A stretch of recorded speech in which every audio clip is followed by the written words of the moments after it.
ce se întâmplă aici, oameni buni! Oameni buni! Veniți aici la Morgana! Pentru că vă ajută să fiți cu soțiile, cu bărbații voștri, cu copiii! Aici. Acum să fugă. Uitați cum vă unește, oameni buni!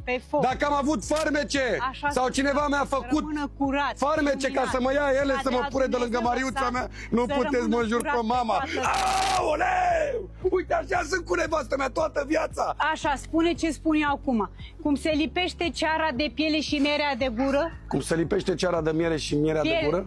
Ceara de piele și mierea de gură. Am puține emoții, oameni buni. Nici nu simțiți ce simt eu în sufletul meu, simt o vibrație maximă. Simt că ceva nu mai există în mine, un rău. Oameni buni, vă rog să mă credeți că ceea ce vă spun e doar real. Nu există vrăjeală, nu există nimic. Uitați-vă și voi la ce putere am ajuns în România. Uitați-vă și voi și tot vreau să insist pe tot ce înseamnă, pentru că această persoană este foarte cunoscută în România. Vreau ca pentru că fata asta, tot ce a fost în România, a făcut perfect. Vreau ca toți oamenii din Europa să vină aici în curtea asta pentru că va pleca fericiți. Vă iubesc!